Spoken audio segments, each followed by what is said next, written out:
Mukunda Silks grand opening on 23rd November at Dilshuk Nagar. 1400 rupees sarees, 111 rupees fancy pattu sarees, మీ సొంతం.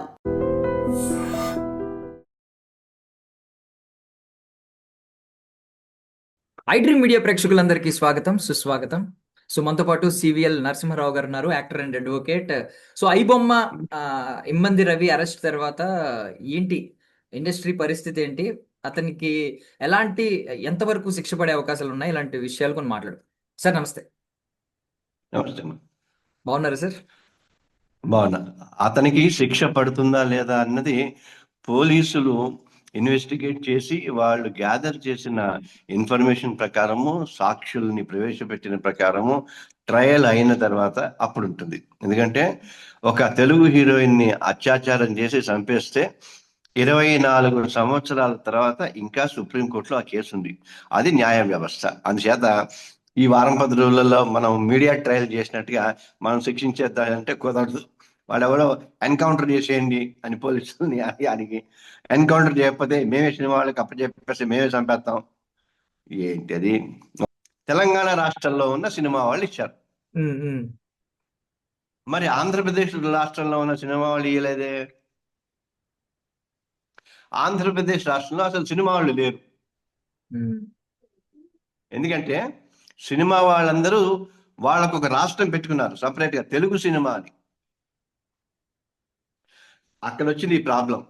So now coming back to this thing కి, వీళ్ళు cinema వాళ్ళందరూ చట్టాలకి అతీతులు, వాళ్ళు పట్టించుకోరు. వాళ్ళే మీకు ఒక విషయం, మనం ఐబొమ్మ రవి అని అంటున్నాం. ఎందుకు అతనికి అంత పేరు వచ్చింది? అతన్ని ఏదో రాబిన్ హుడ్ లాగానో పెద్ద హీరో లాగానో చూస్తున్నారు. ఎవ్వరు కూడా సినిమా వాళ్ళు గత 25-30 ఏళ్ల నుంచి వినియోగదారుల గురించి పట్టించుకోవాలి. సినిమాల్లోనే వాళ్ళిచ్చిన కథల్లోనే ఆ తంగలాను, భీము వగైరా సినిమాలు ఉంటాయి కదా, కేజీఎఫ్, వాటిలలో పీడించుకుని తిని విలన్లు అందరినీ కొన్ని వేల మందిని కొడితే ఒక్క విలన్ వస్తాడు, ఒక హీరో వస్తాడు. వాడు నేను మీకోసం ఉన్నాను కదా అంటాడు. అట్లా వచ్చినాడు వీడు రవి. నేను అతను చేసిన పనుల్ని హైప్ చేసా. కారణాలు, రీజన్ అంటే అన్యాయం కదా. ఇప్పుడు ఎవరికైనా వస్తుందా? చంపేయండి అన్యాయం అని అన్నారు. ఈ నష్టం, ఈ వేల నష్టం ఎవరికి వచ్చింది? మీకు 4 వస్తే 1000-2000 వచ్చింది. వేలకి వేలు సినిమాలు, కోట్లు, ఇంకా నన్ను అడిగితే లక్షల కోట్లు నష్టం వచ్చినేమో కూడా తెలియదు. సో దానికి సంబంధించినంత వరకు మొత్తం వ్యవస్థ అంతా వాళ్ళ పక్కన పెట్టి పట్టుకుని చేయడానికి ప్రయత్నం చేశారు. పట్టుకున్న తర్వాత అసలు సంగతి బయటకు వచ్చింది. ఈజీగా సినిమా చూస్తున్నాం, ఒక సినిమాకి వెళ్ళాలంటే మాకు ఇంత ఖర్చు అవుతుంది, ఇంకోటి అవుతుంది, ఈ రకాలన్నీ వచ్చాయి. అందుకుని అతను హీరోగా అయ్యాడు. శిక్ష పడటం అన్నది దాన్ని ఏమంటారంటే సబ్జుడిస్ అంటారు. అలాగే మీడియా ట్రయల్ చేయటం నాకు ఇష్టం లేదు యాజ్ అన్ అడ్వకేట్ గా. అసలు శిక్ష పడుతుందా పడదా? ఇప్పుడు ఇన్ని ఛానల్స్ మనం చూస్తాం కదా, ఎన్ని ఛానల్స్ లోను అందరూ ఎలా రాసేది తెలుసా? వీళ్ళే ఇంటరాగేట్ చేసినట్టు. వాడిని ఇంటరాగేట్ చేస్తుంటే పోలీసులు అందరు ఉన్నారు, పోలీసుల పక్కన వీళ్ళందరూ కెమెరా పెట్టుకుంటే ఇంటరాగేట్ చేసిన లెవెల్లో రాశారు. అది తప్పు. ఆ జర్నలిస్టిక్ వాల్యూస్ కి మాకున్న సమాచారం ప్రకారం ఇది. ఎవరి సమాచారం, ఎట్లా సమాచారం ఇస్తాడు? పోలీసులు ఇస్తే, లేదా రవి ఇవ్వాలి. పోలీసులు ఇవ్వట్లా. పోలీసులు వాళ్ళు ఏం చేస్తున్నారు? వాళ్ళకి అంటే ఇన్వెస్టిగేషన్ కి ఇబ్బంది కలగినంత వరకు వాళ్ళు కొంత ఇన్ఫర్మేషన్ ఇస్తున్నారు, అంతవరకు అయిపోయింది. ఆ కాస్టే వేయాలి. వీళ్ళందరూ అసలు సమాజం ఏమైపోతుంది ఈ బొమ్మలు ఫ్రీ సినిమాలు చూడటం మూలంగా అన్న యాంగిల్లో వెళ్ళారు. నేనే ఇప్పుడు అసలు సినిమా వాళ్ళకి బాధ్యత లేదు బేసికల్గా. వాళ్ళు ఏంటంటే కలప దొంగతనం చేసేవాడిని, పోలీసుల్ని బస్తాలు డబ్బిచ్చి కొనుక్కునేవాడిని, ఆ తర్వాత బ్యాంకుల్ని మోసం చేసి పారిపోయేవాడిని, ఆ వైలెన్స్ ని, బీభత్సమైన వైలెన్స్ ని, అతి జుగుప్సాకరమైన అబ్సినిటీని జనాల్లోకి ఎడితే, సమాజంలోకి ఎడితే, డ్రగ్స్ లోకి ఇవి పెడితే వాళ్ళ మైండ్ అంతా పాడైపోదా? కొంచెం ఉన్న బాధ్యత ఉండాలి కదా. ఆ బాధ్యత లేకుండా చేశారు. కొద్దో గొప్ప అంటే పేరెంట్స్ అయిన తల్లిదండ్రులు కానీ తర్వాత ఏమో మన అమజ ఆ సినిమాకు వెళ్ళటానికి వెళ్ళి టికెట్లు పెంచినా సరే వెళ్ళి ఆ తొక్కిడిలో చచ్చిపోయిన ఒక తల్లి, గాయపడ్డ కొడుకు మీద సానుభూతి ఉండి, ఇవన్నిటిని క్యుములేటివ్ గా వచ్చి ఆ అతన్ని పెద్ద హీరో చేసాయి. అంతేగాని అతను చేసిన తప్పు వల్ల హీరో కాదా, వీడు చేసిన తప్పు వల్ల హీరో అయ్యారు. అతను ఒక తప్పు చేస్తే వీళ్ళు 100 తప్పు చేశారు. So that's what. మరి ఇంకా సార్ ఇప్పుడు Indian IT act, copyright act ఇవన్నీ ఉన్నాయి కదా సార్, ఇవి కొంచెం ఏమన్నా ఇంకా స్ట్రాంగ్ అవ్వాలి, ఇప్పుడు ఇది సరిపోవని మీకు ఏమన్నా అనిపిస్తుంది సార్? ఇంకొక 100 సంవత్సరాలకి సరిపడా చట్టాలన్నీ ఉన్నాయి. ఇంకొక 100 ఏళ్లకి అమలు మాత్రమే కావాలి. ఈ అమలు కోసమే నేను గత 25-30 సంవత్సరాల నుంచి ఫైట్ చేస్తున్నా. అమలు చేయాలి. ఇప్పుడు ఆడపిల్లల్ని, స్త్రీలని తక్కువ చేసి చూపించకూడదు, చిన్నపిల్లలకి నష్టం కలిగించేలాగా చూపించకూడదు, వైలెన్స్ ఉండకూడదు, కస్ వర్డ్స్ యూజ్ చేయకూడదు అని అన్నీ ఉన్నాయి. ఎవ్వడూ పట్టించుకోవట్లా.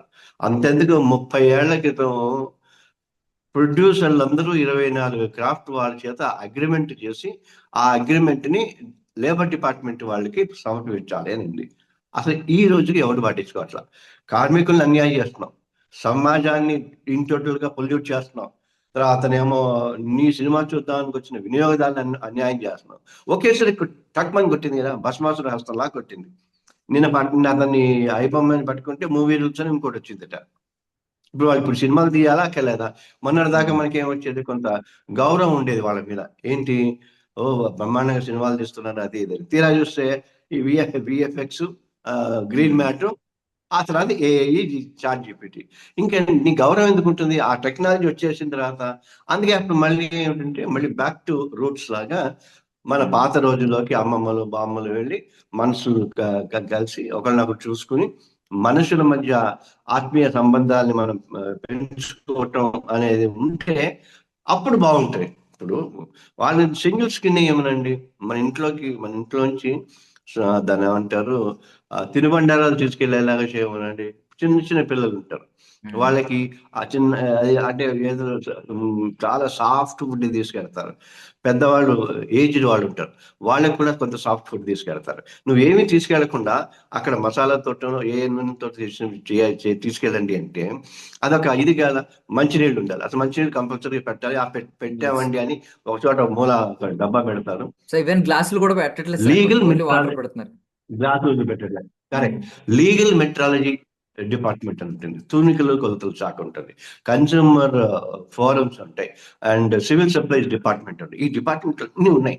వాళ్ళకి అసలు పని లేకుండానే చేశాను. నేను ఎప్పుడు ఒక 10 ఏళ్ల క్రితం కన్స్యూమర్ ఫోరం తరఫున ఈ మాల్స్ లోకి వెళ్ళి సడన్ గా అవన్నీ కేసులు బుక్ చేసేవాళ్ళు. అప్పుడు వాళ్ళకి కొంచెం భయం, భయం ఉండేది. జనాలు కూడా ఇప్పుడు మీరు ఏదైనా వాటర్ బాటిల్ కొంటున్నా అనుకోండి, ఎందుకు ఇట్లా ఉందని మీరు క్వశ్చన్ చేస్తున్నారు అనుకో, నీ వెనక ఉన్న నేనే ఏదో కొనుక్కో అంట. అంతేగా నేను కూడా అవును ఎందుకు అని ఒక కలెక్టివ్ క్వశ్చనింగ్ లేకపోయేసరికి వాళ్ళు ఆడింది ఆటిన అలాగా ఉంటుంది అది. ఇంకా అంటే సార్ ఇప్పుడు ఒకవేళ శిక్ష పడితే ఎంతకాలం పడే అవకాశం ఉంది సార్ మాక్సిమం? శిక్ష పడుతుంది అని ఎట్లా అనుకుంటున్నారు మీరు? శిక్ష పడుతుంది అనే అది కూడా ఎట్లా ఉంటుందంటే, ఇప్పుడు వాళ్ళు 7 ఏళ్ల దాకా శిక్ష, 10 ఏళ్ల దాకా శిక్ష అట్రాక్ట్ అయ్యి సెక్షన్ పెట్టారు. ఎందుకంటే 7 ఏళ్ల దాకా 10 ఏళ్ల దాకా పెట్టారు. 7 ఏళ్ల దాకా ఉండే శిక్ష కనుక అయి ఉంటే దానికి 41A అని ఒక నోటీస్ ఇవ్వాలి. అందుకే వాళ్ళు 10 years దాకా అట్రాక్ట్ అయ్యే సెక్షన్స్ పెట్టారు. ఆ 41A నోటీస్ ఇచ్చి 3 రోజులు టైం ఇచ్చి నీ మీద ఇన్ని రకాల ఎలిగేషన్స్ ఉన్నాయి, నువ్వు ఆ సమాధానం ఇవ్వు అని అన్నారు. ఈ లోపల మళ్ళీ వాడు పారిపోతారని చెప్పి వేసి ముందు 10 years అని పెట్టేసి వాళ్ళు పట్టేసుకున్నారు. కస్టడీ ఉంది, బహుశా కస్టడీ పెంచుతున్నారు. ఇప్పుడు దీంట్లో ఇంకోటి అంటే, నేను ఎవరు అడిగారు, ఈ అన్ని బెట్టింగ్ యాప్స్, అడ్వర్టైజ్మెంట్స్, తర్వాత మ్యాట్రిమోనీలు అవన్నీ కూడా ఆ దాని మీద ఎక్కువ సంపాదన వచ్చిందట. ఎక్కడైతే అది ఉన్నాయో వాళ్ళందరూ కూడా దీంట్లో కో-అక్యూజ్డ్ అవుతారు. వాళ్ళు కూడా అక్యూజ్ అవుతారు. బెట్టింగ్ యాప్ నిర్వాహకులు కానీ, మ్యాట్రిమోనీ నిర్వాహకులు కానీ అంటారు. వాళ్ళందరూ కూడా ఇంక్లూడ్ చేసి ఛార్జ్ షీట్ చేయాలి. దీనికి సంబంధించిన సాక్షుల్ని ప్రవేశపెట్టాలి. ఇప్పుడు మన వాళ్ళు నా 2,000 కోట్లు పోయినాయి, 2,000 పోయినాయి, 1000 కోట్లు పోయినాయి అని అంటున్నారు కదా, వీళ్ళందరినీ పిలుస్తారు. ఎవరు? ఈ సినిమా వాళ్ళని. ఎక్కడ పోయినాయి, ఏ సినిమాకి పోయినాయి, ఎట్లా పోయినాయి, దానికి నువ్వు ట్యాక్స్ కట్టావా, వైటా, బ్లాకా, ఇవన్నీ రాస్తావు. ఇన్నిటికీ వెళ్ళిన తర్వాత దెన్ అప్పుడు కోర్టులో కేసు ఇస్తే అవుతుంది. బట్ అందుకోసం నేనేమనుకుంటే సమాజానికి ఇది పెద్దగా నన్ను అడిగితే చాలా సమాజాన్ని డిస్టర్బ్ చేసేంత వ్యవహారం కాదు. ఆ 5-10 మంది ప్రొడ్యూసర్లకు తప్ప ఏం లేదు. అందుచేత వాళ్ళు 1000 కోట్లతోటి ఆపేసి ఇంకా 10 కోట్లు 25 కోట్లు తీస్తే సినిమా రంగం బాగుపడుతుంది, సమాజం బాగుపడుతుంది, మంచి కథలు వస్తాయి అన్నీ అయితే.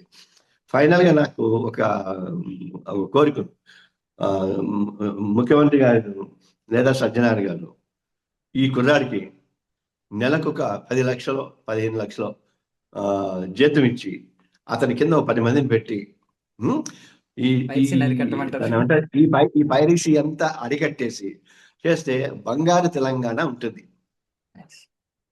గౌరవం కూడా ఉంటుంది. ఇందులో ఇంకోటి, ఇది పెద్ద కొత్తది కూడా కాదు, ప్లీ బార్గెయినింగ్ అంటుంది. అవునండి, తప్ప చేశాను. అలాగే మీరు అప్రూవల్ అని ఉంటుంది, అప్రూవల్ కూడా ఉంటుంది. తర్వాత నేను నా రిమైనింగ్ లైఫ్ అంతా కూడా సిన్సియర్గా నేను ఉంటాను అని చేయొచ్చు.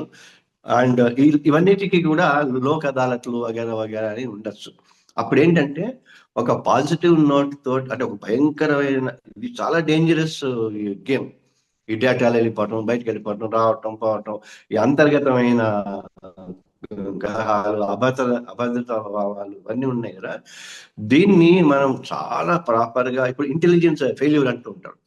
ఇంటెలిజెన్స్ ఫెయిల్యూర్ అంటే నువ్వు ఇన్నాళ్ళ నుంచి నువ్వు ఉన్నవి, ఆ ఫెయిల్యూర్కి ని తక్కువ చేసుకుని ఇటువంటి వాళ్ళని మనం యూజ్ చేసుకోవచ్చు. ఇంకొక దరిద్రమైన ప్రాబ్లం ఏంటంటే 2005లో ఈ సినిమా వాళ్ళందరూ కూడా రాజశేఖర రెడ్డి గారి దగ్గరికి వెళ్ళి మా సినిమాలు పైరసీ అవుతున్నాయి, అందుకని దయచేసి మాకు ఏదైనా గవర్నమెంట్ నుంచి ప్రొటెక్షన్ ఇవ్వండి అంటే ఆయన యాంటీ వీడియో పైరసీ సెల్ అని పెట్టారు.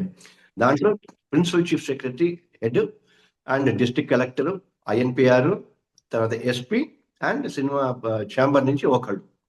సో 5గురితోటి ఒకళ్ళు ప్రతి జిల్లాలో పెట్టారు. ఆ జిల్లాలో ఉన్న కేసెస్ అన్నిటిని తీసుకొచ్చి నాంపల్లి కోర్టులో ఒక సపరేట్ కోర్టు పెట్టారు, ఓన్లీ వీడియో పైరసీ. ఇంత చేసినా కూడా వీళ్ళకి తృప్తి కలిగిన వాళ్ళు చేయాల్సిన పద్ధతి చేసుకుంటూ వెళ్ళి ఆఖరికి ఫైనల్ గా భస్మాసుర హస్తం అని వాళ్ళ నెత్తిన వాళ్ళే చేయబెట్టుకున్నారు. ఇప్పుడు మరి వాళ్ళు ఏం చేస్తారో చూడాలి. ఎందుకంటే రవి కాదు, సినిమా పరిశ్రమ అంతా ఒక వైపుకి వచ్చి చర్చించుకుని మనం చేసే తప్పులు ఏమిటని అనుకుని ఇప్పుడు మా సినిమా వాళ్ళల్లో కూడా లేదు, మన ఆ స్ట్రైక్ తోటి కార్మికులు పొట్టగొట్టారు.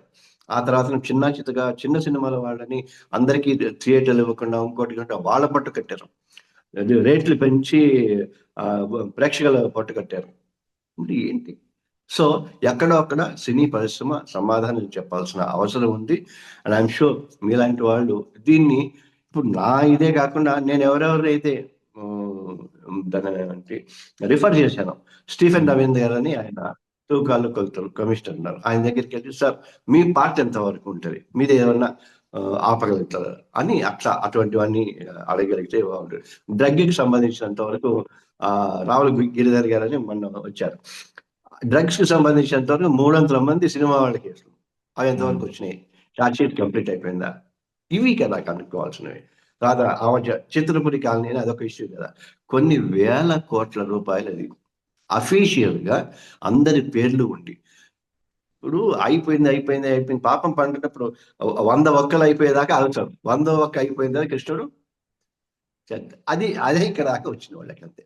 ఇంత కూడా నాకు తెలిసి, అంటే నేనే చూడలేదంటే నాకన్నా ఇంత చిన్నవాడి నువ్వు ఇంత హంగామా అయితే చూడలేదుగా. లేదు సార్.